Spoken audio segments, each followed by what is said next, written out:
먼저 제가 말씀 읽고 오늘 강사로 섬겨주시는 교수님을 소개하면서 강의를 시작하도록 하겠습니다. 오늘 함께 강의에서 주제가 될 말씀을 같이 읽어보도록 하겠습니다. 시편 118편 5절부터 6절입니다. 시편 118편 5절에서 6절인데요.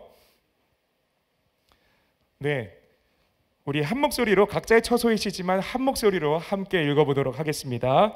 하나님의 말씀입니다. 내가 고통 중에 여호와께 부르짖었더니 여호와께서 응답하시고 나를 넓은 곳에 세우셨도다. 여호와는 내 편이시라. 내가 두려워하지 아니하리니 사람이 내게 어찌할까? 아멘. 예, 우리가 그리스도인의 사회 참여라고 해서 정말 수양의 첫날이 가장 중요하기 때문에 정말 귀한 우리 강사 교수님을 모시게 되었습니다. 오늘 크리스천이 세상을 바꾸는 방법이라는 제목으로 함께 강의를 전해 주실 텐데요.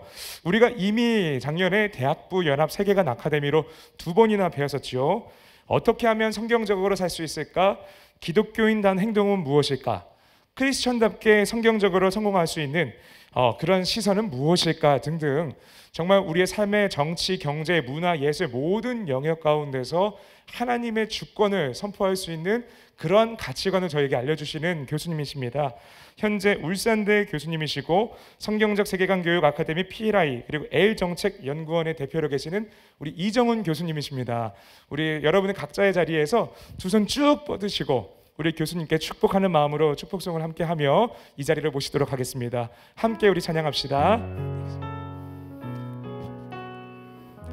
네, 평화 하나님의 평강이 평화 하나님의 평강이 교수님 삶에 넘쳐나기를 평화 하나님의 평강이 교수님 삶에 가득하기를 축복합니다. 예, 박수로 함께 모시도록 하겠습니다. 네, 여러분 반갑습니다. 우리가 코로나 때문에 영상으로 보지만 제가 원래 또 영상 체질이기 때문에 이 타이밍에서는 웃어야 되는데 그렇습니다. 그래서 제가 이제 오늘 본문 말씀도 시편 118편 말씀에서 얘기하는 게 사람을 무서워하지 마라 그 얘기잖아요. 왜 사람을 겁내냐? 그랬더니 이제 크리스찬들이 이걸 잘못 배워가지고 가는 데마다 아나무인식으로 하면은 이거는 대략 난감이 되는 것이죠. 그런데 우리 젊은이들을 바라볼 때 저도 마찬가지지만 모든 인간이 동일하게 고통을 받는 게 있어요. 뭐냐면 불안입니다. 불안. 그러니까 이 불안이 사실 우울 이렇게 연결이 돼요. 그러니까 안 불안한 사람이 없어요. 인간이면 불안하다는 거예요. 그런데 이 불안의 출발은 사실 창세기 3장부터입니다. 그러니까 창조, 타락, 구속 이 세 가지 중요한 키워드를 머릿속에 우리가 딱 탑재할 필요가 있는데요. 인간의 불안을 이거 어떻게 할 거냐? 여러분 루터는 잘 아시죠? 종교개혁하면 루터인데 루터가 얘기한 말 중에 독일어인데 이건 도대체 한국말로 뭐라고 번역을 해야 될지 또 영어로 뭐라고 번역을 해야 될지 도대체 어려워가지고 이게 그냥 그래서 학자들도 그냥 안페이퉁겐, 안페이퉁 이렇게 그냥 독일어를 그냥 써요. 근데 이게 법률 용어로도 쓰이는데 법률 용어로 쓰일 땐 취소란 뜻이거든요. 근데 이게 영적 고통을 표현합니다. 핵심적인 게 뭐냐면 그래서 이게 법률 용어랑 어떻게 관계될까 이걸 고민할 때 제가 그 생각을 했어요. 창세기 3장에서 하나님을 대적하고 내가 하나님 되고 싶은 그 인간의 죄성이 하나님을 대적함으로써 어떤 일이 벌어졌어요? 쫓겨났다 그 말이에요. 그러니까 취소돼 그 고통. 그러니까 이거는 다른 말로 제가 다른 강의에서는 소개할 때 영의 존재론적 우울감 이렇게도 표현했는데 어떤 학자들은 이걸 자꾸 루터 개인의 우울증이나 우울감으로 자꾸 설명하려고 그러는 분들이 있는데 그거 아니다. 우리가 깊이 보면 인류 전체가 늘 불안과 우울에 시달린다는 거예요. 그러니까 한 인간이 실존하는데 불안해. 그래서 제가 안 그래도 군복무할 때 제가 군종장교였단 말이죠. 초코파이 주는. 근데 목사님이 아니고 뭐였다고요? 지금 이제 바로 필이 오시죠. 그래가지고 제 헤어스타일, 근데 마침 우리 수련회 티가 또 색깔이 좋네. 그때 당시 색깔인데, 그래서 제가 이쪽 계열이 잘 받아요, 얼굴에. 그런데 그 당시에 병사 중에 보통 이렇게 관심병사라 그러잖아요. 주목받는 친구들, 위험하다 그래가지고 수류탄인데 이렇게 안전핀 뽑았는데 수류탄을 안 던지고 안전핀을 던지는 친구들, 이런 친구들한테는 특별히 관심이 필요합니다. 지금 이해가 안 되면 그런데 그래서 그 친구들을 관심병사라 그러는데, 우리 교회랑 법당이 나란히 있는데 항상 법당에 오는 친구가 있었어요. 근데 그때는 제가, 여러분이 안 믿을지 모르지만 머리숱이 무성했습니다. 근데 그 친구의 고민이 뭐였냐면, 늘 훈련도 제대로 못 받고 맨날 말썽을 일으켜서 중대장이 아주 골치 아파하는 친구였는데, 그래서 제가 법당에 데려와서 걔를 교화시키겠다 이렇게 해서 데려왔는데, 그 친구가 저한테 털어놓은 불안이 뭐였냐면, 대학을 정말 삼수해 갖고 어렵게 들어가 갖고 한 학기 딱 다니고 휴학하고 군대에 왔는데 탈모증이 생겼다는 거예요. 지금 같았으면 제가 훨씬 더 훌륭하게 상담을 해줄 수 있었는데, 그러니까 이 친구는 뭐가 두려움이냐면, 전역하고 복학해야 되는데 나름 이렇게 샤방샤방 캠퍼스 생활하면서 여자친구도 사귀어서 연애도 하고 꿈에 부풀어 있는데 탈모가 왔다. 근데 그것이 얘한테는 지금 엄청난 지금 실존적 불안 속에 빠져 있는 거예요. 근데 그걸 중대장한테 얘기했더니 쓸데없는 소리 하지 말라고 얼차려를 주니까 스트레스를 받아갖고 이게 더 빠지는 거지. 그러니까 무슨 얘기냐면, 이 불안감을 이 청년이 어떻게 해소할 거냐. 그러니까 남들이 볼 때는 웃긴데 얘는 진지하네요. 지금 얘 존재가 지금 위협받고 있는 상태인데 이거 어떻게 할 거냐. 그럴 때 불교식으로 생각하면 어떻게 하냐면, 마음이 모든 걸 만들어내니까 야, 일체 유심조야 이러면서 마음을 비워. 너의 예를 들어서 그 당시에 이정훈 교수를 알았다 그러면, 이정훈 교수님 봐라, 오히려 밀고 다니니까 매력 뿜뿜이다. 야, 이 기회를 전환시켜라. 매력 포인트가 될 수도 있다. 다 네 마음이 만드는 거야 이러면서 안심시킬 수 있겠죠. 근데 이게 본질적으로 해결이 안 돼. 본질적으로. 근데 저는 이걸 어떻게 극복했냐면, 방금 말씀드린 것처럼 하나님께서 나한테 이 시대에, 이 혼탁하고 어두운 시대에 빛을 발하라 사명을 주셨다. 그러니까 외모까지 빛을 발하도록 만들어 주셨다. 이러면 이게 은혜로 바뀌는 거예요. 접근 방법이 다르죠. 극복하는 방법이. 그런데 루터가 발견한 방법은 뭐냐면 바로 여기 있습니다. 여러분 종교개혁하면 떠오르는 말이 네 글자 뭐 있어요? 이신칭의. 믿음으로, 오직 믿음으로 의롭게 된다. 그거 다 기억하시죠? 그러니까 이거를 루터가 깨달은 거예요. 뭐냐면 창세기 3장에서부터 출발한 우리 그 창조 이후에 타락의 역사를 생각해 보세요. 인간이 타락했는데 아버지 하나님 품 밖에 있으면 불안하고 두려운 거예요. 이게 본질이라는 거예요. 그러니까 여러분 잘 보세요.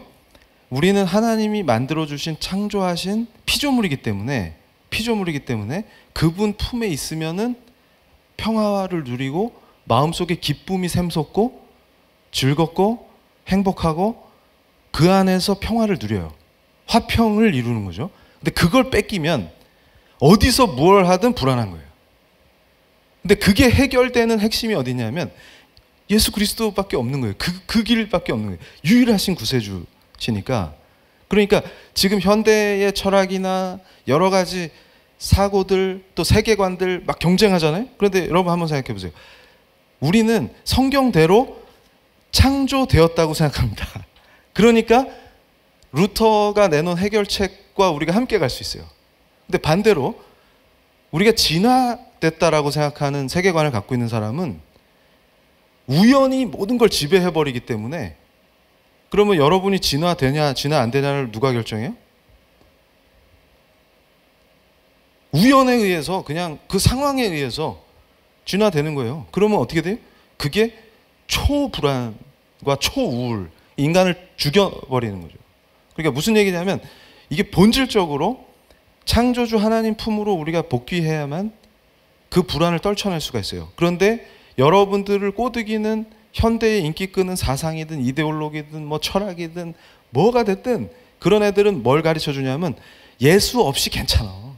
아니면 예수 말고도 여러 길이 있어. 이런 걸 가르쳐서 여러분을 꼬드기는 거죠. 그럼 이 싸움이다.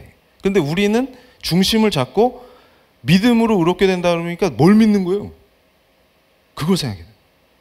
십자가와 부활이야. 그거밖에 없는 거예요. 그러니까 루터의 이 십자가 신학이 아주 깊이 있게 인간의 원초적인 불안. 그러니까 루터가 고백하는 게 뭐냐면 자기처럼 잘하는 사람이 없다 이거예요. 그러니까 이 신부들 중에서도 넘버원 고해성사를 맨날 하니까 신부들도 다른 신부한테 가서 고해성사 할 거 아닙니까? 그럴 때 맨날 죄 가지고 얘기하고 상담하고 이러니까 지겨우니까 아주 야 루터만 보면 아주 힘들어 죽겠다 이렇게 얘기할 정도로 루터가 강력하게 죄에 민감한 사람이었거든요. 근데 이분을 엄습한 공포는 뭐냐면 자기가 아무리 선행을 하고 아무리 열심히 뭘 하고 주님 앞에서 정말 철저하게 기도하고 경건하게 살려고 노력을 하는데도 완전 거룩하신 하나님 앞에서는 항상 불안에 떠는 거예요. 나는 죽을 수밖에 없는 존재구나. 이걸 계속 인지하니까 어때요? 불안한 거지. 그러니까 하나님의 심판과 그 두려움 이것 때문에 나는 저주받은 인생이야. 나는 죽을지도 몰라. 불안한 거예요. 여러분 한번 생각해 보세요. 지금 우리 청년들을 사로잡고 있는 불안의 핵심이 어디 있습니까? 취업, 진로 등등등 뭐 수도 없죠. 결혼 등등등. 이성교제에서부터 오만 것들이 불안해지는. 근데 그 불안감이 그 충족되지 않은 무언가가 뭘로 해결될 수 있냐. 게임을 해봐도 안 돼. 공부를 열심히 하면 불안감이 없어집니까? 공부가 끝날 때 또 불안하지. 그러니까 불안을 해결하기 위해서 무슨 짓을 해도 안 되는데. 근데 어떤 독일의 한 신학자가 루터의 이 안페이툰겐을 해석하면서 오늘 아침에도 제가 그 논문을 찾아보다가 가슴을 탁 쳤는데 본질적인 솔루션, 해결책을 제시했는데 그게 뭐냐면 부활하신 예수님을 정말 강력하게 믿는 거다. 그러니까 매 순간 그분과 함께 하니까 불안이 싹 제거되는 거예요. 그 안에서 막 생명과 조이, 이 희락과 화평이 회복되니까 기쁨이 넘치는 거예요. 이 원리구나. 그런데 여러분에게서 그걸 뺏어가겠다라고 달려드는 큰 흐름이 존재합니다. 그러니까 여러분 잘 보세요. 인간의 삶 속에서 이 불안을 해결해 주겠다라고 하는 것을 제가 지금 현대 정치와 현대 철학과 모든 이데올로기의 흐름 속에서 두 개의 길로 딱 표시합니다. 그러니까 항상 예수 그리스도로 가는 길, 그걸 대적하는 길. 이 두 길인데 생명의 길, 죽음의 길 이렇게 두 개로 딱 나뉜다는 거예요. 그거를 리얼하게 보여주는 거예요. 그래서 이걸 보세요. 죄를 해결하는 방법이 딱 두 개가 있어요. 하나는 뭐냐면 크리스찬으로서 굳건한 오직 예수, 오직 믿음, 오직 은혜 이 방향에서 그러니까 되돌려 보니까 모든 것이 은혜였다는 거죠. 그러면서 나를 엄습하는 그 죄와 싸우는 거예요. 이게 청교도 신학의 거장 존 오웬이 얘기하는 죄 죽이기입니다. 그러니까 아주 디테일하게 크리스찬이 된다는 얘기는 죄에 민감해진다는 얘기예요. 예수님 사랑하면 자동으로 죄에 민감해져요. 그럼 어떤 일이 벌어지냐면 그 죄와 싸우겠다. 이렇게 해서 아주 디테일하게 미세하게 죄와 싸웁니다. 생활의 영역, 여러분이 공부하고 또 진로를 개척하고 예를 들어서 학점이 중요해. 근데 기말고사 기간인데 이거 컨닝 한번 할까? 이럴 때 그것과 싸우는 거예요. 그러니까 A가 아니라 B를 받더라도 크리스찬이니까 당당하게 자기가 공부한 대로 시험 본다. 정직하게. 이거 죄와 싸우는 거죠. 그때 오히려 B 받았는데 그게 행복한 겁니다. 확 이해가 오시죠? 그런데 또 한 가지는 뭐냐면 요즘 유행하는 게 이제 분자혁명이라는 건데 저게 뭐냐면 아주 재밌어요. 제가 연구를 하다가 충격을 받은 게 죄 죽이기와 분자혁명이 너무 유사한 거예요. 왜냐하면 생활의 미세한 부분까지 크리스찬이 어떻게 죄와 싸울 것인가를 가르치는 거하고 죄가 아니라고 가르쳐 주는 거예요. 그러니까 죄책감을 없애주는 거지. 예를 들어서 도둑질하는 절도범한테 야 절도는 죄가 아니야. 네가 지금 궁핍해서 가난하니까 돈이 없으니까 그런 거지 그거 훔친 게 왜 죄야. 이렇게 가르쳐 주면 어떻게? 담대하게 훔칠 수 있죠.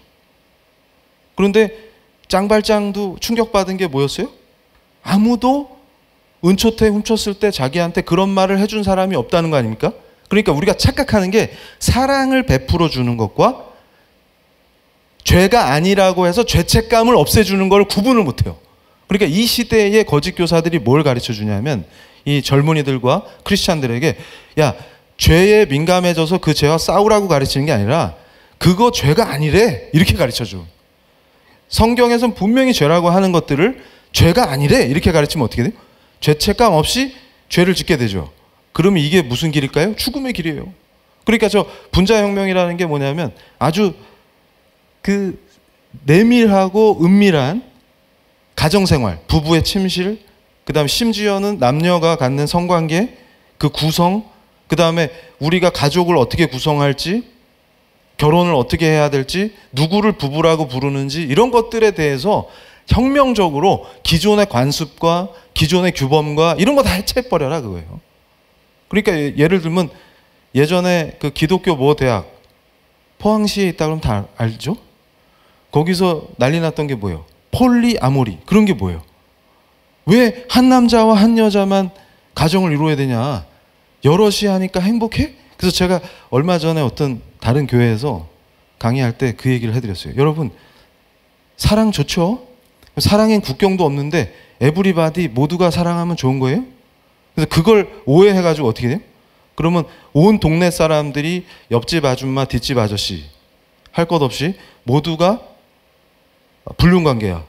그러면 그 마을이 사랑이 넘치는 마을이네요? 그런 걸 우리가 뭐라고 부릅니까? 크레이지. 맛이 같다 이렇게 부르지 사랑이 넘친다고 부르지 않습니다.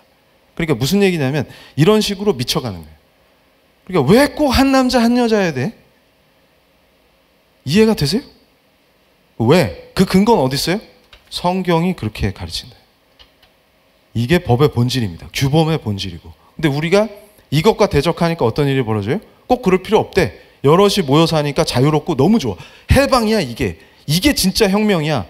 그러니까 여러분 이거 보세요. 자, 존 오웬처럼 경건하게 살아야지 그러면서 그러니까 이걸 또 잘못 이해해갖고 막 율법주의에 빠지고 오히려 죄랑 싸워야지 이러면서 막 강박증에 걸려가지고 얼굴이 막 그 반쪽이 되고 그런 걸 얘기하는 게 아니에요. 그러니까 항상 그런 부작용이 발생할 수 있기 때문에 그래서 핵심이 뭐냐면 우리가 그 루터가 얘기한 것처럼 은혜가 진짜 중요한 거예요. 그러니까 죄 죽이기만 가르치지 죄 죽이기의 핵심이 존 오웬이 한 얘기예요.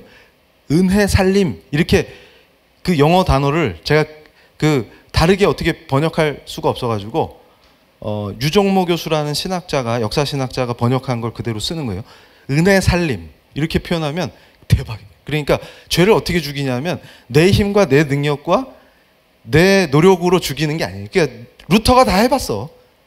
그러니까 열심히 선행도 해보고 뭐 다 해봤어. 근데 안 되더라고요. 불안 속에 오히려 더 들어가는 거죠. 우리가 착각하는 게 율법주의에 빠져서 다른 사람 정죄하고 내 자신을 정죄하고 이러면서 막 강박증에 걸려서 이거 죄 아니야 이거 죄야 이런 짓 하라는 말이 아니라 화끈하게 어떻게 되는 거예요? 은혜로 살아나 버리는 거예요. 그러니까 은혜가 강력하게 부어지고 내가 그리스도 안에 있으면서 은혜 충만한 상태에 있으면 죄와 싸울 힘이 생기는 거예요. 그러니까 내가 싸우는 게 아니라 은혜로 물리치는 거지. 아 이거 진짜 대박이에요. 정말 해피합니다 이게.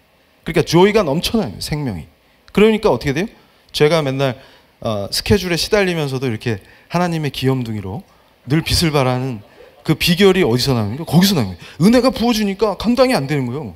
그러니까 나한테 오히려 교회 가지 마 강의하지 마 이러면 미치겠죠. 왜냐하면 은혜가 부어지니까 이걸 빨리 가서 전해야 되거든. 이제 확 이해가 되죠. 그래서 제가 늘 기뻐가지고 찬양만 나오면 모모랜드는 해체됐나?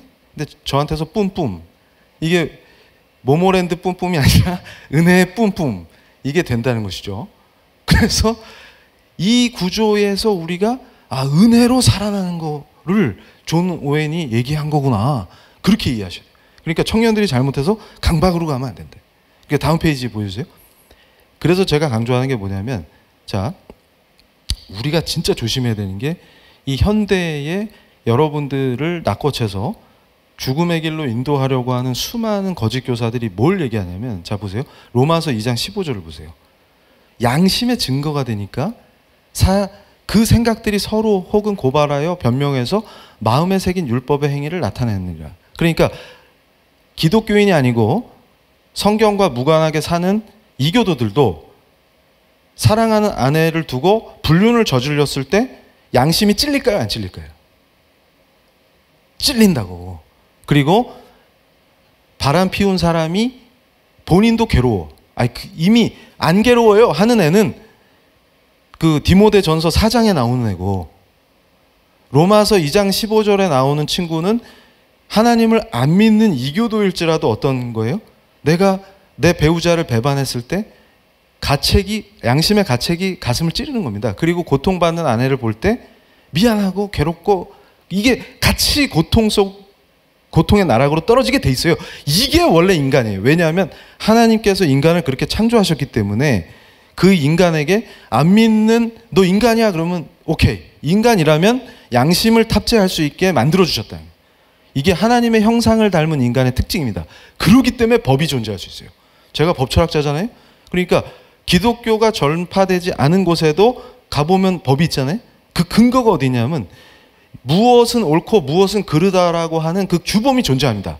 사회규범, 종교규범, 그리고 칼빈이 얘기한 것처럼 모든 인간은 다 종교적이에요. 여러분, 나 하나님 같은 거 안 믿어 당당하던 사람도 병상에 누워서 당신 3개월 남았어 그러면 하나님 찾습니다. 실제로 어떤 유명한 연예인이 그랬잖아요. 하나님 믿을 테니까 기도하면서 암에서 저를 구해주세요. 전에는 하나님 조롱한 사람이었는데. 그러니까 뭐냐면 죽음이나 두려움, 불안, 자기가 잘난 줄 알았는데 스스로 해결할 수 없는 인간 실존의 강력한 문제에 부딪혔을 때는 자기도 모르게 하나님을 찾게 됩니다. 근데 그렇지 않더라도 보세요. 일본 사람들 보세요. 선진국이고 발달한 과학기술을 누려도 온데 신사에서 우상숭배짓 하잖아요. 엄청나게 종교적이에요. 그런데 본인은 예수 믿으세요 그러면 거부한단 말이죠. 그러니까 무슨 얘기냐면 인간은 본질적으로 종교적인 동시에 이교도들도 양심을 가질 수 있게끔 하나님께서 창조해 주신 게 인간의 특징입니다. 그런데 현대 철학, 현대 사상 이런 것들이 그 양심에 뭘 놔주냐면 화인을 놔줘요. 그래서 그거 죄 아니래. 그래서 양심이 작동되지 않도록 도와주는 거예요. 그럼 어때요? 죄로부터 완전 해방이네. 완전 자유네. 그러니까 이게 진짜 자유일까요? 죽음의 길일까요? 그러니까 루터가 깨달은 본질은 어디 있어요? 오직 예수 그리스도의 십자가와 부활을 진짜 실질적으로 나의 실존을 지배하도록, 내 인격을 완전히 그리스도께서 왕 되셔서 다 지배하시도록 하는, 그걸 통해서 타락 전의 형상을 회복하는 그 길을 루터가 설파하고 칼빈이 체계화해서 위대한 종교개혁을 이루고 여러분들이 지금 여기 모이고 내가 여기 서서 그 얘기를 나눌 수 있게 하는 은혜의 역사죠. 이게 은혜의 역사가 있고 이걸 따라가면 생명이죠. 그걸 대적해서 지금 이 시간에도 여러분들을 낚아채서 쟤들이 생명을 잃고 죽었으면 좋겠어 하는 그 악한 강력한 역사가 지금 큰 물줄기로 흐르고 있다. 이렇게 인식하면 돼요. 그래서 이걸 제가 다른 말로 거대한 똥물의 역사다. 그러니까 우리가 획가닥하면 그 똥물에 휩쓸리는 거예요.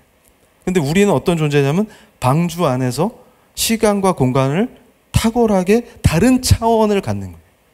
이게 에베소서 5장에도 나옵니다.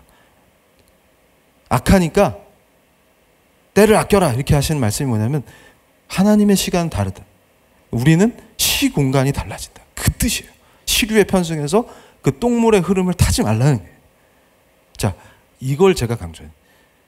제가 우리나라 교계에서 처음으로 제대로 체계적으로 68혁명의 문제를 들고 나온 사람이죠. 단순히 저건 동성애만의 문제가 아니에요.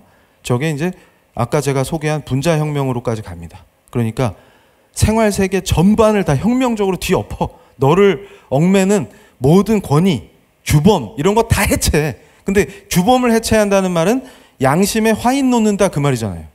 인간이면 이건 해도 돼. 하면 안 돼. 이걸 없앤다는 뜻은 뭘 의미합니까?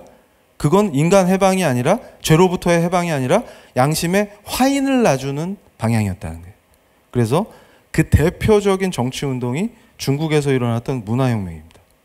그러니까 여러분 그걸 생각해 보시면 돼요. 사실은 마오쩌둥이 저거를 자기 반대하는 사람들, 그러니까 자기가 잘못된 정책 때문에 중국 인민들이 다 굶어 죽고 막 이러니까 너 권좌에서 내려와 이렇게 빗발칠 거 아닙니까? 그 반대파들을 다 숙청하는 논리로 문화혁명을 들고 나오고, 홍위병들, 어린애들은 뭘 모르니까 세뇌시켜가지고 한 손에 죽창 들려가지고 학생이 자기 선생님을 찌르게 만들고, 그런 미쳐 돌아가는 판을 만든 거예요. 그러니까 선생의 권위를 인정하지 않아야 혁명이 되는 거죠. 생활세계 전반의 혁명을 이뤄라. 그러면 교회의 권위, 거긴 뭐 그 교회가 권위를 갖던 동네는 아니지만 박살내고, 목사님 멱살 잡고, 교수님 저는 이미 밀었네요. 강제로 머리 밀게 하고, 실제로 문화혁명 때 보면은 교수님들이 잡혀와서 막 이발기로 이렇게 머리 강제로 학생들한테 막 밀림 당하고 막 그런 게 있어요. 이게 여기서 더 얘기하면 위험하니까. 그렇게 해가지고 모든 권위를 다 해체하자 그랬더니 좋냐? 전혀 좋지 않다. 그러니까 예를 들어서 병원에서 의대생들이 수술 잘하는 교수님 다 죽였는데 자기 엄마가 아파. 병원에 모시고 왔는데 수술할 의사가 없어. 학생들이 하면 어떻게 돼? 안 된다. 그래, 그때 정신 차렸. 근데 늦었어. 어머니 돌아가신 거예요. 정신 나간 짓이다 그 말이에요. 근데 그 판에서 그게 한 단계 발전하고 업그레이드 되고 그래서 뭐가 오냐면 아까 제가 설명한 분자혁명. 왜 분자란 말을 쓰냐면 존 오웬이 삶의 아주 디테일한 영역에서까지도 우리는 은혜 충만한 가운데 죄를 물리쳐야 된다 이렇게 가르치는 거랑 같은 맥락에서 삶의 아주 디테일한 부분까지 다 뒤집어 엎어라 그 말이에요. 그러니까 이분들이 생각할 때 정권 교체했더니 답이 안 나와. 그러니까 여러분 잘 생각해 보세요. 인류 역사에서 스탈린도 혁명한다고 난리를 치고 레닌이 먼저 했지. 그리고 마오쩌둥도 중국에서 공산혁명을 한다고 난리를 치고, 그 김일성 수령님도 혁명을 하셨는데 결과는 어때요? 비참한 거밖에 안 남았잖아요. 잘 생각해 보세요. 그러니까 이 사람들이 생각할 때 왜 혁명을 했는데 우리가 원하는 세상이 안 되지? 고민한 거예요. 그래서 정치 체제만 바꾸니까 그렇지 인간이 바뀌어야지, 네가 안 바뀌는데 어떻게 세상이 바뀌겠냐? 거기서 답이 있는 거예요. 그러니까 뭐냐면 복음은 사람을 체인지. 오늘 이거 완전 그 구호 잘 정하셨네요. 우리 목사님들 짱이네요. 그러니까 체인지 이거야. 그러니까 복음은 사람을 바꾸는다. 이정훈 교수가 이렇게 바뀔지 누가 알았대? 우리 사랑의 교회 괴롭히던 그 모 단체에서 일하던 사람인데 왕년에. 근데 지금 사랑의 교회에 와서 복음을 전하고 있네? 오 마이 갓. 이게 은혜다 그러면. 이게 그러니까 제가 의도해서 될 수 있는 일이 아니죠. 체인지. 복음이 사람을 바꿔버리잖아요. 여러분의 삶 속에 이런 축복이 임하기를 예수님의 이름으로 축원합니다. 그러니까 여러분 체인지. 이미 체인지 됐으니까 여기 모인 거예요. 지금 체인지. 체인지 된 게 그 은혜가 폭발. 이제 성령 충만, 은혜 폭발. 그 안에서 죄들이 아이고야 쟤는 못 건드리겠다 야 하고 딱 도망친다. 그 구조 얼마나 아름답냐. 그러니까 체인지. 근데 쟤들도 뭘 얘기하냐면 정치 체제를 바꿔도 네가 안 바뀌니까 안 되는 거예요. 그래서 어떻게 하는 거예요? 저 같은 부르주아 사상에 물든 교수, 커피나 홀짝거리고. 그래서 제가 예전에 썼던 글에 그게 나오잖아요.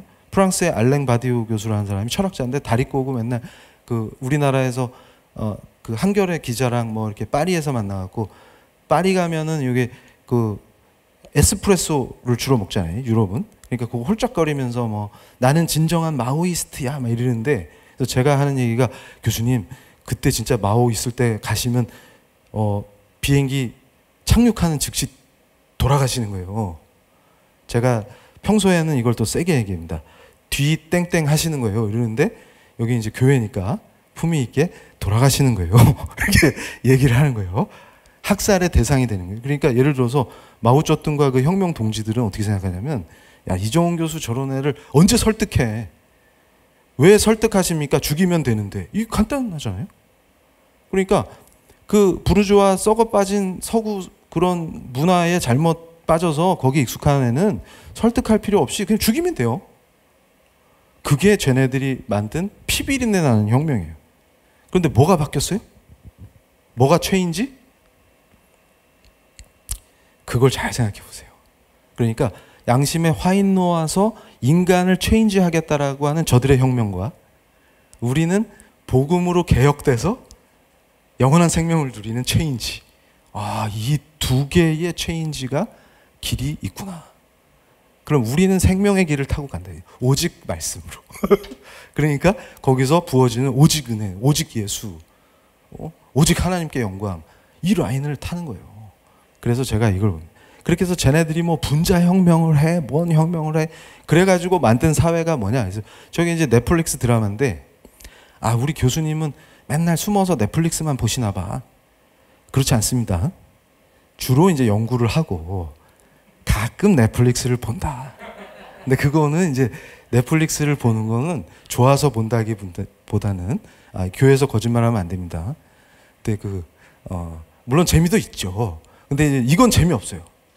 그러니까 주로 연구하시고 쉬는 시간에 여러분한테 이런 거 좋은 강의를 해주려면 저런 걸 알아야 되니까 본다 이거예요. 그런데 넌 왜 그래? 저게 Why are you like this? 이런 제목으로 나온 거예요. 근데 한국 넷플릭스에서는 넌 왜 그래로 번역을 해놨는데, 제가 왜 저 드라마에 주목했냐면 저게 지금 소위 우리나라에서도 난리치고 있는 뭐 평등법이에요, 차별금지법이에요, 뭐 이런 것들을 했을 때 나타나는 현상이 드라마로 나오니까 제가 저걸 찍어서 완전 피로 상황으로 만든다 그 말이에요. 그러니까 예전에 미국 대선에서도 PC 정치, 정치적 올바름, 그게 주로 대선에서 이슈가 됐던 게 뭐냐면 아주 지긋지긋하다 그 말이에요. 과잉이다, 그 과잉. 심지어는 PC가 예전에 제가 그래갖고 우리 교계에서 PC 얘기했더니 PC방에 PC인 줄 아시더라고. 그 PC가 아니고 Political Correctness, 정치적 올바름인데, 올바르지 않은 건 아예 입을 닫어. 이게 원래 1975년에 그 미국 여성단체 대표가 처음 쓴 말이에요. 근데 이게 이제 완전 굳어지면서 그 이후에 과잉 상태로 가다가, 제가 이제 그 사례들을 연구하다가 재밌었던 게, 미네소타 대학에서, 그러니까 이 PC가 대학을 파고드니까 미네소타 대학에서 치어리더를 없애라. 스포츠 응원하는 거 치어리더 없애 이러니까 오히려 치어리더 여학생들이 우린 하고 싶은데요 그랬더니 니들 의견은 필요 없어. 왜냐하면 니들은 피해자인데 그 세뇌당해갖고 지금 피해자인지 몰라서 그래. 그냥 없애. 이랬단 말이죠. 그러니까 학생, 학부모, 또 사회 모든 영역을, 그러니까 아브라함 카이퍼의 영역 주권이 아니라 영역 피곤, 영역 피로를 만드는 거예요. 모든 영역의 피로감을 막 교육청에서는 무슨 단어는 빼, 뭐는 빼, 막. 그래서 제가 오늘 아침에도 어떤 페이스북을 보다가 조국을 지지하는 어떤 목사님이 페이스북에 포스팅한 거 보고 헉 놀랐는데, 절대 쓰지 말아야 할 단어 홍콩, 대만, 남중국해래요. 에? 홍콩. 그러면 중화반점 홍콩은 어떻게 하라고? 그러니까 이 사람들을 지금 제정신이 왜? Why? 그랬더니 중국의 심기를 불편하게 하니까 쓰지 맙시다. 멍미? 그러니까 이게 무슨 교육청에서 뭐가 나오는데, 뉴욕 교육청에서 이제 공립학교에서 이런 단어 쓰지 마, 막 이랬더니 쓸 단어가 없네. 이게 뭔 짓이에요? 그게 쌓이니까 이제 피로감. 이제 그만합시다 좀 제발. 스트레스.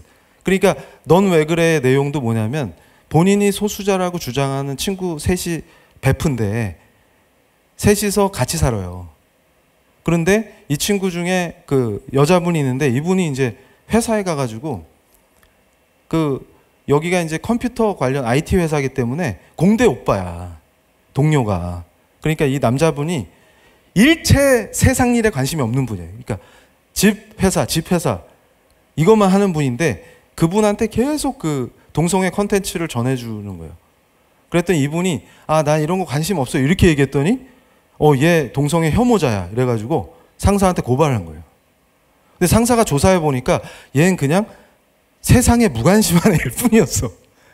공대 형아야, 그냥 공대 오빠야. 그래가지고 근데 이 여자분은 지속적으로 얘를 괴롭히면서 끊임없이 동성애 컨텐츠를 이분한테 보냅니다. 이게 괴롭힘이에요. 이게 우리가 보통 직장 내 괴롭힘, 뭐 성희롱 할 때도 허레스먼트라는 단어를 쓰잖아요. 그러니까 이게 실제 괴롭힘이 돼요. 그러니까 피곤해 죽겠다 이거예요.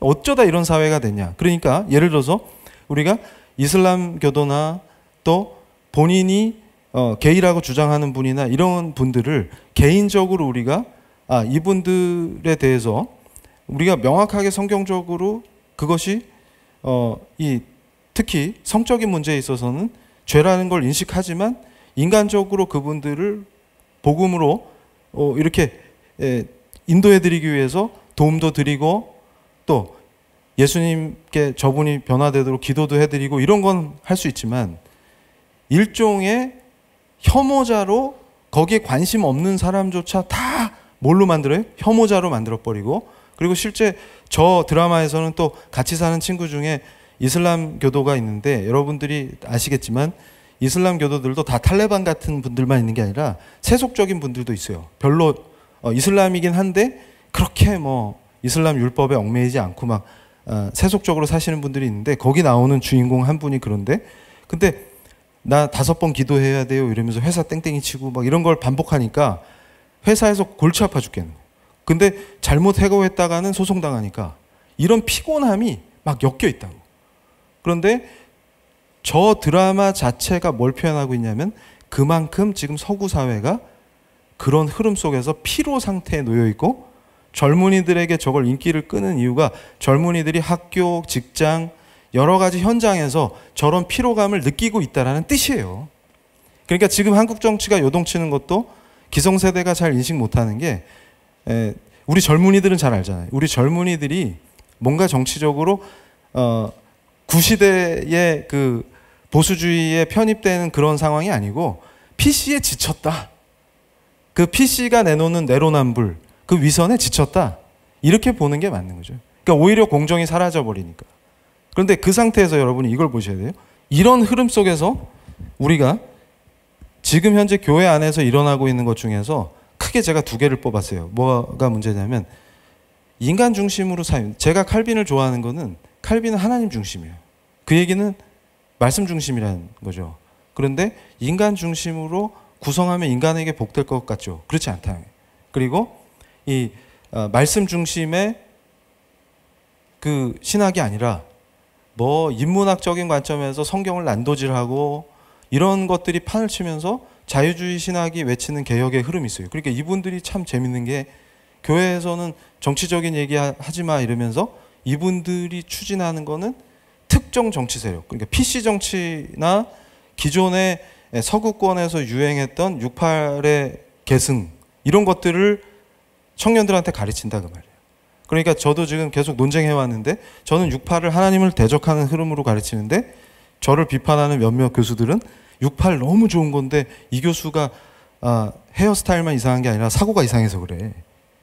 현대 철학을 함부로 평가하면 안 돼 말인데 제가 함부로 평가할 사람이 아니죠. 전문가인데.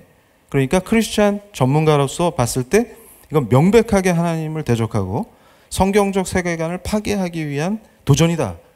그리고 그 흐름이 강력하게 나타나고 있다 이렇게 보는 거예요. 그러면서 또 한 흐름이 뭐냐면 우리가 아주 착각하는 게 있어요. 그래서 성과 속을 분리하는 건 캐톨릭 스타일인데 우리가 칼빈의 종교개혁을 잘 생각해 보세요. 진짜 개혁이 뭐냐 그러면 본질로 돌아가는 거예요. 성경으로 돌아가고 이걸 자꾸 헷갈리는 거예요.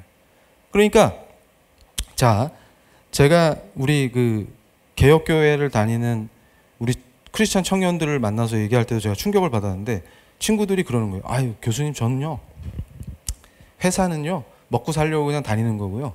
다니기 싫어도 참고 있는 거고요. 교회 가서 교회에서 봉사하는 게 진짜 제 일이라고 생각해요. 이렇게 말하는 친구들이 있어요. 그러니까 교회에서 봉사도 열심히 해줘. 그런데 제가 말하는 건 뭐냐면 네 직업, 네 삶의 영역도 하나님이 통치하셔야만 하나님의 주권을 인정하는 거야. 이렇게 가르치는 겁니다. 이게 진짜 개혁이에요. 그래서 잘 보세요. 제가 지금 이 시대 교회의 문제를 지적할 때 자, 세상과 분리된 신앙, 내 삶과 분리된 신앙. 그래서 탁발 수도의 프란치스코의 청빈과 무소유를 강조하는 게 마치 제대로 된 경건한 교회이고 경건한 성도인 것처럼 가르치는 흐름이 강화되고 있다는 거예요. 제가 그래서 깜짝 놀랍니다. 기가 차다. 그러니까 지금 저 아시시의 프란치스코 저분이 이렇게 만세하면서 막 하고 계시잖아요. 그러니까 탁발승이라는 게 원래 이제 조계종이 표방하는 게 탁발인데, 무소유인데, 스님들이 참 많이 갖고 계시죠. 그래가지고 해민 스님도 보면은 풀소유 하시다가, 그래서 제가 그때 멈추면 보이는 게 아니라 입금되면 송금하면 보이는 것들 뭐 이렇게 농담하고 그랬는데, 이거 여기서 또 너무 나가면 위험해지니까. 그런데 지금 여러분 잘 보세요. 이 우리 교회의 역사에서 수도원 운동이 왜 일어납니까? 역사 속에서 그게 바로 캐톨릭이 타락하니까 세상과 다른 시공간을 가져보자. 그러니까 죄가 많은 이 도시를 벗어나서 수도원을 만들고 거기 숨어서 저렇게 경건하게 기도하고 말씀 읽고 묵상하고 요것만 매일 하면 엄청 경건해지지 않겠냐. 이게 수도원 운동의 시작이죠. 그렇게 해서 처음에는 되게 이거 대박인데 이러면서 다 좋아했어요.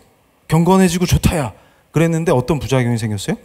그 수도원이 결국은 또 부패하게 돼버린 거예요. 제가 연구하면서 충격받은 게 뭐냐면, 사람은 둘 이상 모이면 거기서 뭔가 문제가 생기기 시작하고, 그리고 저 수도원이 지역에서 영향력을 갖고 재산을 축적하면서 무슨 일이 벌어져요? 마치 지역의 영주처럼 군림하는 존재로 바뀌게 됩니다. 그래서 수도원이 타락해버리니까 어떻게 돼요? 수도원을 개혁합시다 이러고서 등장한 게 아예, 자, 수도원에서 강조한 건 청빈인데 수도원이 대박 부자가 되니까 어떻게 돼요? 아시시의 프란치스코 같은 분이 나타나서 청빈이 아니라 무소유다, 탁발하자 이렇게 된 거예요. 그러니까 뭐냐면 옷가지만 가지고 나가서 거리에 탁발이라는 건 뭐냐면 말 그대로 빌어먹는다 그 말이에요. 음식을 누가 이렇게 적선해주면 그걸 먹고, 우리는 뭔가 특별한 걸 소유하지 않고 집, 차, 저 땐 차가 없었지, 그런 거 소유하지 않고 우리는 완전 철저히 무소유다 이렇게 가는 거예요. 그런데 어떤 일이 벌어졌습니까? 결국은 저 프란치스코 회도 지금까지 그 명맥을 유지하는데 엄청 부자가 되었다, 그런 얘기입니다. 그러니까 무슨 얘기냐면, 우리가 가장 착각하는 것 중에 하나가 뭐냐면, 이 시대에 교회를 어떻게 인식하냐면 수도원화하는 게 마치 경건하고 제대로 된 교회 개혁이라고 착각하는 거예요. 그래서 제가 오늘 여러분한테 단언합니다.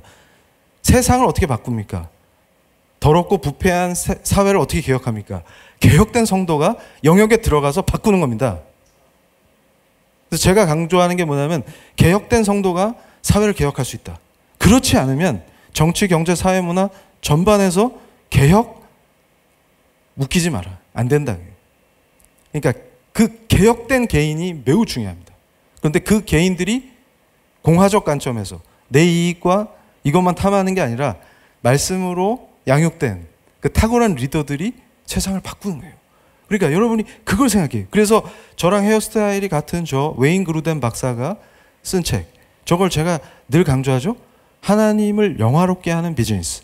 이걸 또 제가 가르쳐갖고 중소기업 운영하는 젊은 사장들 데리고 컨퍼런스를 했는데 완전 충격받았다. 뭐냐면, 저 성경적 원리들을 자기 사업에 얼만큼 적용했나 그거 발표해봐 그랬더니 통곡과 회개만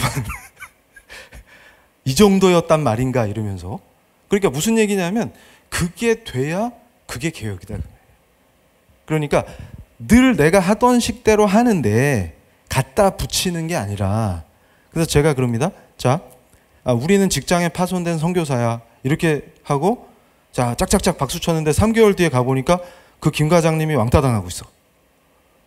이게 왜 그렇게 됐을까요? 그랬더니 잘 보세요. 김 과장의 업무는 업무고, 그거는. 그러니까 늘 내가 하던 방식, 그리고 야, 이건 원래 하던 방법이 있는 거야, 막 이렇게 가는 거죠. 가고 주변 동료들한테 야, 예수 믿어, 예수 믿어 이것만 하는 거예요. 그러니까 어떻게 돼? 망한다 그 말이에요. 왕따나 당하는 거죠. 근데 제가 하는 얘기는 뭐냐면, 웨인 그루덴 박사가 강조하는 거는 김 과장의 업무 자체가 성경적이어야만 한다는 걸 얘기해 주는 거예요. 그러니까 소유는 어떻게 하는지, 고용은 어떻게 하는지, 이윤을 추구하는 걸 또 악으로 묘사하죠. 그 탁발승 수도회가 왜 이렇게 개신교회에 탁발승 수도회가 많이 생겼어. 그래가지고 탁발은 그게 아무나 하는 게 아닙니다. 근데 어쨌든 이 얘기하면 또 3박 4일 걸리니까. 그래가지고 우리는 탁발승이 되고 목사님들한테 당신들 다 탁발해 이렇게 하는 게 개혁이 아니고, 내가 개혁돼야 된다. 이게. 그러니까 내 삶이 성경적이어야만 해. 내가 일터에서 일하는 방식이 성경적이어야만 한다. 그러니까 영리를 추구하는 거는 악이 아니에요. 근데 어떻게 하는 게 성경적으로 영리 추구인가? 이런 거 이제 디테일한데 궁금하죠? 근데 이것도 깊이 얘기하면 시간 많이 잡아먹으니까 나중에 내가 알려줄게. 아시죠?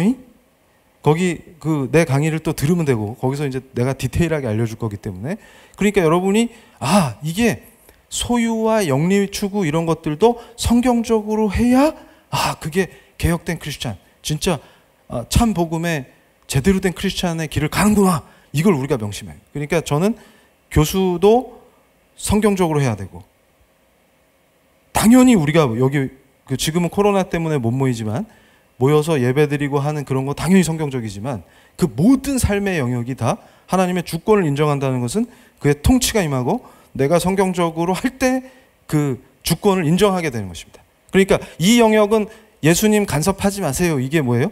그리스도가 왕 대신 그 주권을 인정하지 않게 되는 길이 돼버리는 거죠. 그래서 대표적으로 정치 영역에서 승리했던 여러분이 하도 많이 들어서 알 거예요. 윌리엄 윌버포스 얘기를 하는데 여기서 제가 몇 가지만 포인트를 잡아서 설명을 드릴게요.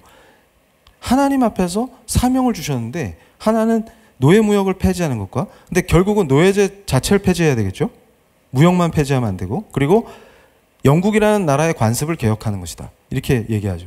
그러니까 저는 뭘 강조하냐면 참 크리스찬 한 사람이 할 수 있는 일이 엄청나다는 거예요. 그러니까 저분의 사명 속에서 노예제를 폐지하는 것뿐만 아니라 노예제를 유지하는 영국 사회의 잘못된 문화와 관습을 확 개혁해버렸다 그 말이에요.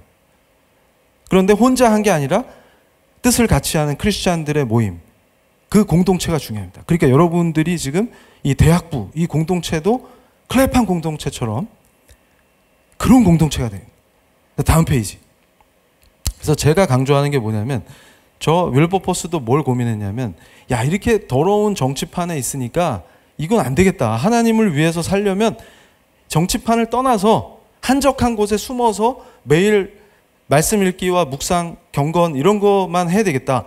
이렇게 생각했는데 그러면 안 된다라고 친구 24살부터 수상해갖고 영국의 위대한 수상으로 지금도 영국 정치사에 남아있는 윌리엄 피트가 말리고 윌버포스 너는 가면 안 돼. 네가 나랑 손잡고 지금 영국 정치를 개혁해야 돼. 이러고 있고 여러분 존 뉴턴 아시죠? 어메이징 그레이스 노예 무역 선장이었는데 나 같은 죄인 살리신 이거 하시는 그분이 또 말리고 그래가지고 저분이 뭘 강력하게 얘기하냐면 그리스도교적 가치와 정치적 이익의 최대 분모를 현실 정치에서 실현하는 게 하나님의 영광을 드러내는 기독교 정치인의 삶이다 이렇게 딱 선언해버려요.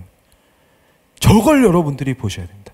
그러니까 여러분들이 어느 곳에 부르심을 받아서 어느 영역으로 진출하든지 나는 하나님의 영광을 위해서 하는 크리스찬이다 라고 하는 기본적인 삶의 목적을 딱 탑재하고 가서 정치든 경제든 어떤 영역이든 거기에서 발생하는 이익과 우리 기독교 성경이 가르치는 그 성경적 세계관이 가르치는 가치와 미덕을 실현하기 위한 최대화, 최대치 이걸 끌어내는 강력한 리더들로 서시기를 예수님의 이름으로 축원드립니다. 자, 다음 페이지. 그래서 결국은 우리가 윌버포스처럼 아주 전략적으로 체계적으로 그러니까 제가 요즘에도 정치 참여한다 무슨 활동한다 이런 크리스찬들에 대해서 우려를 나타내는 게 저거 보세요. 엄청난 전략을 통해서 지혜롭게 해갖고 승리를 얻어내는 거예요. 그리고 노예제 폐지하는데 금방 되는 게 아니라 20년 걸렸는데 그 20년 동안 저 윌버포스를 리더로 삼아서 크리스찬들이 체계적으로 어떻게 영국인들을 설득하고 영국 문화 전반 영국의 관습을 싹 뜯어서 개혁을 했느냐. 그러니까 지금 이 시대의 한국 사회가 더럽고 타락하고 위선이 가득하고 내로남불이 충만할 때 이거를 우리는 욕만 하고 있는 게 아니라 우리를 부르신 각 영역에 들어가서 성경적으로 살아내면서 그걸 싹 아름답게 개혁해버리는 게 누구의 몫이라고요? 우리 몫이다. 그러니까 지금 이 시대를 비관하고 절망할 것이 아니라 오히려 물 만났다. 우린 물 만난 고기다. 이렇게 생각하는 겁니다. 그래가지고 들어가서 싹 개혁하는 이게 우리의 삶이다. 그겁니다. 그래서 결국은 승리로 갔다. 그래서 마지막으로 요 페이지 보세요. 시간이 다 됐기 때문에. 그렇기 때문에 뭘 얘기하느냐 이거 보세요. 그리스도인이 정치에 참여할 때도 뭘 생각해야 되냐면, 제가 그리스도의 왕권, 영역주권, 아브라함 카이퍼 이런 걸 막 외치면서 그리스도께서 왕되게 하라 막 이렇게 선포하고 영역주권이야, 그리스도의 절대주권 이런 걸 막 강조했더니 어떤 분이 so sad, 슬프게 저한테 맨날 악플 다시는 분이 계신데 저한테 뭐라 그러냐면 화를 막 내시면서 이게 보여요. 음성 지원이 되는 것 같아요. 읽다 보면. 근데 그분이 막 그러는 거예요. 교수님, 이 정부가 그리스도의 왕권을 인정합니까? 막 이러면서 막 흥분하시는 거예요. 그래서 나가서 싸워야 되는데 교수님은 왜 맨날 입만 이렇게 하십니까? 그래서 제가 그런 분들한테 해주고 싶은 게, 이 정부가 왜 그리스도의 왕권을 인정해야 되죠? 착각하지 말아요. 제가 그리스도의 왕권, 영역주권, 하나님의 절대주권 이런 걸 강조하는 것은 무슨 얘기냐면 윌버포스나 우리한테 해당되는 얘기예요. 그러니까 우리가 복음을 전해야 되지만 안 믿는 사람에게 그리스도의 왕권을 강요할 수 없어요. 그러니까 이게 어디서 오는 착각이냐면, 제가 말하는 우리 크리스찬이 삶과 신앙이 일치되는 개혁된 탁월한 성도들의 영역에 들어가서 정복하고 다스려라, 이 얘기는 그리스도의 절대 주권을 인정하면서 그가 왕대식에 산다는 것은 타인에게 그리스도의 왕권을 인정하라고 강요하라는 투쟁을 하라는 말이 아닙니다. 그건 무슨 얘기냐면 구약시대의 신정국가를 복원하라, 그 말이 아니에요. 우린 탈레반이 아니에요. 그러니까 탈레반처럼 살으라는 걸로 착각한다. 제가 걱정하는 게 뭐냐면, 이 시대에 잘못된 방향에서 또 악한 흐름과 싸우자 그랬더니 탈레반이 되자는 거예요. 근데 그게 반지성주의다. 착각하는 게, 자, 꾸란만 열심히 읽으니까 걔네 공부 열심히 하네? 그럼 반지성주의가 아니에요? 그것처럼 우리가 잘못된 신앙에 빠져서 잘못된 것들을 암송하는 것이 마치 경건한 것처럼 생각하는데 그렇지 않다. 그러니까 우리는 구약의 신정국가 회복하자고 제가 얘기한 적이 없어요. 현대 자유민주주의에서 교회가 우리 헌법 안에서 완전한 자유를 쟁취하는 그 싸움을 벌이면 나머지는 어떻게 되는 겁니까? 우리가 영역주권을 실천하면 이기는 거예요. 그러니까 조직화하고 악법과 싸우고 할 때 크레판 공동체처럼 윌버포스가 하듯이 탁월하게 전략적으로 뱀처럼 지혜롭게 가서 승리하는 거죠. 근데 그것이 바로 누구를 쳐부시자 이런 스타일이 아니고, 우리는 모두를 복되게 만드는 거예요. 영국 사회가 개혁되니까 어떻게 돼요? 멋진 나라가 되는 거예요. 노예제 폐지되니까 어떻게 돼요? 모두가 행복해지는 거예요. 그걸 우리가 읽어낸다. 그게 하나님 사랑을 정치 영역에서, 경제 영역에서 실천해 나가는 겁니다. 귀한 크리스찬 사업가가 좋은 기업을 만들면 그 기업을 통해서 고용이 창출돼서 일자리를 얻고, 그렇게 해서 아름다운 가정들이 다 경제 생활을 영위하면서 행복하게 살 수 있는 거예요. 그걸 악으로 규정하는 자들이 악입니다. 그런데 거꾸로 신정국가를 만들어내는 것도 아니고, 그래서 제가 최근에도 중세 카톨릭처럼 교황이 실제 현실 정치의 지도자들에게 감나라 콩나라 하고 권력을 행사하는 것 같은 그런 짓을 하려고 하는 것이 마치 교회의 정치 참여고 교회가 정치 목소리를 내는 것처럼 가르치는 걸 보고 깜짝 놀랐어요. 그럼 종교개혁을 왜 합니까 우리가? 그래서 뭐라고 합니까? 우리 말씀에 마태복음 10장 16절에 보라 내가 너희를 보냄이 양을 이리 가운데로 보낸가 같도다. 그러므로 너희는 뱀같이 지혜롭고 비둘기같이 순결하라. 우리가 경건 속에서 아주 탁월한 전략을 가지고 기독교의 역사에서 뛰어난 사회 변혁 개혁의 핵심은 우리 크리스찬들의 지혜롭고 능력 있는 탁월한 참여로 이루어졌다는 것을 우리가 잊지 않고 윌버포스처럼 우리가 나가서 승리하는 겁니다. 그래서 영역주권의 실천은 지금 현 정부를 때려 엎고 부시고 정부가 잘못한 거 있으면 우리가 얘기하고 견제하고 악법을 막고 하는 거에 나서야 되지만, 그 방법도 매우 지혜롭고 성경적이고 그리스도 안에서 이루어질 때 우리가 승리를 획득한다. 그래서 우리의 모델을 삼을 만한 인물로 윌버포스를 소개해 드린 겁니다. 우리 다 같이 자 맨날 일어나서 우리가 예수님의 강력한 군병으로 섭시다 라고 하는데, 군대를 이루면 뭐 할 거예요? 그러면 헷갈린다. 그거조차도 우리는 말씀의 답이 있으며 우리 위대한 기독교, 우리 교회의 역사 속에서 그 모델들을 발견해낼 수가 있다는 것입니다. 그럼 또 무조건 맹목적으로 과거에 있었던 어떤 상황이나 인물이나 현상을 맹목적으로 추종하는 것이 아니라 아주 지혜롭게 이 시대에 맞게 적용함으로써 더 발전시켜서 승리의 길로 나가는 것을 말씀드리는 것입니다. 감사합니다. 질의응답이 뭐 이렇게 많이 왔는데, 그 퀘스천 3번, 초대교회 유무상통을 예로 들어서 공산주의대, 이건 제가 늘 얘기해 주는데, 이거 아주 우리 청년들 속이기 좋죠. 그러면서 맨날 초대교회는 네 것도 없고 내 것도 없고 다 같이 필요에 의해서 나눠 쓰니까 좋았는데 이게 바로 공산주의래요. 뭐 이렇게. 그러니까 우리 성경이나 기독교는 원래부터 공산주의랑 친했대요. 이렇게 가르치는 사람들이 있어요. 그럼 제가 뭐라고 할까요? 제가 뇌피셜에 쩌든 사람들한테 하는 말이 있었어요. 과거에. 근데 저도 이제 크리스찬의 사랑으로 과거 유행어를 버리고 닥쳐라 했죠. 거기서 이제 내가 알려줄게로 바꾼 거예요. 그러니까 여러분, 사도행전 8장에 보면은 핍박이 심해지니까 다 떠났다 이런 말 나오잖아요. 그러면 교회가 핍박받으면 다 떠나야 되네. 이게 무슨 말이냐면 역사서의 말씀 한 구절을 규범화 시키면 안 된다 그 말이에요. 확 이해가 되세요? 그러니까 이 말씀을 읽다 보면 살인하는 장면도 나오고 그런 장면이 많이 나오죠. 그러면 우리는 돌아다니면서 살인해야 될까요? 그 뜻이 아니다 그 말이에요. 그 뜻이. 그러니까 역사적으로 저 상황 속에서의 성도님들의 아름다운 모습을 써놓은 거지. 그러니까 잘 봐요. 그러면 또 교수님 성경의 권위를 무시하십니까? 그렇지 않거든요. 나는 성경이 무오류라고 믿는 사람이에요. 그런데 내 얘기는 뭐냐면 말씀의 모든 구절을 규범화 시킬 수 없다 그 말이에요. 이제 이해가 확 되죠? 그러니까 이단들이 잘하는 짓이 뭐예요?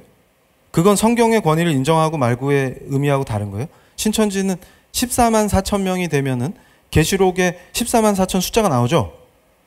그러면 자기들이 뭘 한다고요? 뭐 그렇게 말씀하시는데 신천지 신도가 이미 훨씬 그거보다 많다며. 근데 왜 아무 일도 안 일어나죠? 그러니까 무슨 얘기냐면 그런 식으로 이단들이 잘하는 거예요. 그게 말씀 중에 한 구절을 맥락 없이 잘라다 갖다 놓고 그거를 규범화시키거나 그거를 전적으로 마치, 그러니까 맥락상에서 봐야지. 맥락의 전체 흐름 속에서. 그러니까 저것도 그런 류에 속한다 그 말. 그러니까 이단들은 항상 공통된 특질이 있어요. 그러니까 말씀에서 한 구절만 딱 잘라다가 지들 유리하게 갖다 붙여갖고 막 그래가지고 제가 그런 사람들도 봤어요. 결혼하면 부모님을 떠나서 독립해야 되잖아요. 그러니까 아예 부모님이랑 연을 끊게 만드는 거예요. 신혼여행 갔다 온 부부가 부모님을 못 만나게 해요. 그런 걸 뭐라고 불러요? 이단이라 그러는 거예요. 그런 짓이랑 저게 뭐가 다르냐 그 말이에요. 무슨 얘기냐면 그러면은 프란치스코 회는 지금 왜 재산을 소유했대? 탁발승 주장했는데 수도사 개인은 소유할 수 없지만 프란치스코 회는 소유할 수 있게 해야 한다. 그런 논쟁했잖아요. 그러니까 무슨 얘기예요 저게? 말도 안 되는 얘기지. 그래서 제가 항상 그러죠. 저런 거 주장하는 사람한테 너 얼마 있어? 너 크리스찬이지? 5만 원 있어? 그거 날 다오. 그럼 싫어한다니까. 그 얘기는 무슨 얘기냐면 저분들은 그리스도 안에서 진짜로 그렇게 나눈 거고 이건 지금 강요하는 거잖아요. 근데 공산주의는 법과 제도로 강요하는 거예요. 그런데 간부들은 되게 부자돼. 이 정도 얘기하면 되겠죠. 그리고 법치의 근간을 둔 자유민주주의와 자본주의가 성경이 보장하는 인간의 자유와 인권에 대한 존중을 가장 현실에 잘 안착시킨 것이라고 생각하는데요. 이거 내 강의를 많이 들은 아주 훌륭한 학생인 게 표가 납니다. 한국 사회에서 살아가는 그리스도인 청년이 성경적 가치관을 잘 배우고 정립할 수 있는 책들을 추천해 주실 수 있을까요? 네, 이제 곧 제가 신간을 냅니다. 이거 신간 광고처럼 되는데.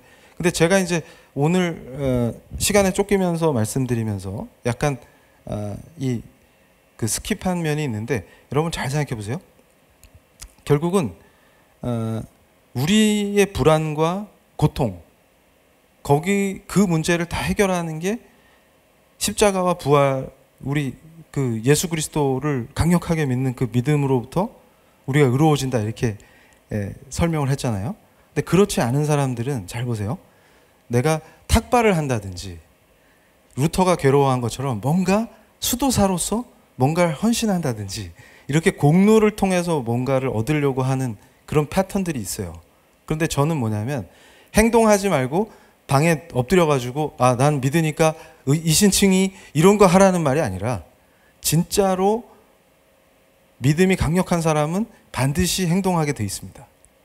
근데 그 행동이 바로 그 실천이 성경적이라는 말이죠. 믿는 사람의 특징이. 그러니까 승리로 갈 수밖에 없어요. 성경적인 건 승리를 보장합니다. 그게 어느 영역이든 간에. 윌버포스는 하나님이 도우시기 때문에 정치 영역에서 승리한 거고, 또 경제인은 경제 영역에서 승리하겠죠. 그런데 여러분이, 우리 크리스찬 젊은이들이 가져야 되는 게 자유민주주의와 자본주의가 있을 때 우리가 그 생각을 해야 돼요. 편협하면 안 됩니다. 그러니까 미국을 건국한 그 건국의 아버지들도, 미국 헌법을 만드는 데 기여한 분들도 우리가 잘못 알고 있는 것 중에 미국 독립선언서에 참여한 분들이 모두 독실한 우리 같은 삼위일체 하나님을 믿는 그런 신앙인으로 생각하지만 그렇지 않아요. 실제 이신론자들이 많았어요. 그런데 깊이 있는 개혁주의 우리 장로교 목사님이 존 위더스푼밖에 없었는데, 그런 분들이 왜 이신론자들과 협력했냐면 자유를 확보하기 위해서 협력하신 거예요. 그러니까 무슨 얘기냐면 교회가 완벽한 자유를 보장받으면 우리 마음껏 진리를 선포하고, 목사님들이 강대상에서 정부 눈치 보지 않고 강력하게 말씀 선포가 이루어지고, 우리 성도들이 그 말씀 듣고 흩어져서 도시를 바꿔버리고, 이게 가능하기 때문에 진리가 승리한다는 강력한 그 확신이 있었던 겁니다. 그러니까 무슨 얘기냐면 자유만 보장되면 우리가 말씀을 전할 수 있는 자유, 복음을 전할 수 있는 자유, 교회 안에서 우리가 마음껏 주님을 찬양하고 경배할 수 있는 자유, 이런 것만 제도적으로 보장을 받으면 그 이후에는 진리는 반드시 승리한다라고 하는 강력한 확신이 있었던 거예요. 그래서 실제로 위대한 역사를 만들 수 있었습니다. 그러니까 우리가 착각하는 것도 자본주의라는 것 자체를 크리스찬이 부역해서 자본의 논리가 교회를 지배하고 자본의 논리가 나를 지배하게끔 허용하는 게 제대로 된 영역 주권이 아니고, 반대로 우리가 복음을 들고 영역에 들어가서 잘못된 그 영역을 하나님의 절대 주권이 선포되도록 개혁하는 것이 우리의 사명이라는 것을 명심해야 하는 것입니다. 답변이 됐나요? 그러면은 기도로 마치도록 하겠습니다. 아버지 하나님 감사합니다. 오늘 이 귀한 사랑의 교회에서 우리 대학부 청년들을 만나게 해주셔서 감사합니다. 이 똘망똘망하고 지혜로운 우리 청년들이 더 성경을 통해서 강력해지고 지혜로운 리더들이 될 수 있도록 특별히 축복하여 주시옵소서. 이 사랑의 교회 우리 대학부 청년들이 아름답게 멋있는 윌버포스와 같은 하나님의 군사들로 성장하게 하시고, 이들을 키우시고 양육하시고 이끄셔서 이들이 순탄하게 부르신 그 영역으로 들어가서 사회를 개혁하고 아름답게 하나님의 영광을 위해서 자신의 영역을 하나님께 바치고, 자신의 삶이 온전히 하나님께서 주인 되시는 그 개혁된 성도로 서서 이 땅을 아름답게 변화시켜 나가는 주의 백성들, 주의 군사들 되게 하여 주시옵소서. 이 시대와 이 땅을 뒤덮는 악한 권세와 거짓 교사들이 무너지게 하시고, 이 사랑의 교회에서 울려 퍼지는 말씀이 선포되는 그 말씀이 우리 심령을, 사랑의 교회 성도님들이 그것을 가지고 나아가서 부르신 곳에 나아가서 그대로 살아서 이 서울이라는 도시가 악과 부패와 부도덕과 헐락이 판치는 죄의 도시가 아니라 하나님께 돌아오고 회복되고 또 교회가 부흥되는 그런 성스러운 도시로, 하나님 보시기에 합당한 도시로 변화되는 갈빈의 제네바와 같이 변화되고 개혁되는 역사가 있게 하여 주시옵소서. 또한 서울뿐만 아니라 이 대한민국을 주셔서 우리가 더 아름답게 크리스찬답게 살게 하시고, 성경적 세계관이 다른 악한 세계관들을 물리치고 승리하는 길 속에서 저와 이 우리 사랑의 교회의 아름다운 성도님들이 쓰임받게 하시고, 또 교역자들을 특별히 사랑하시고 축복하시어서 이 교회를 사용하여 주시옵소서. 이 시대를 완전히 승리로 이끌어 주시옵소서. 어려움 속에서 늘 희망을 갖게 하시는 하나님 감사합니다. 이 모든 것을 우리를 구원하신 예수 그리스도의 이름으로 기도드렸나이다.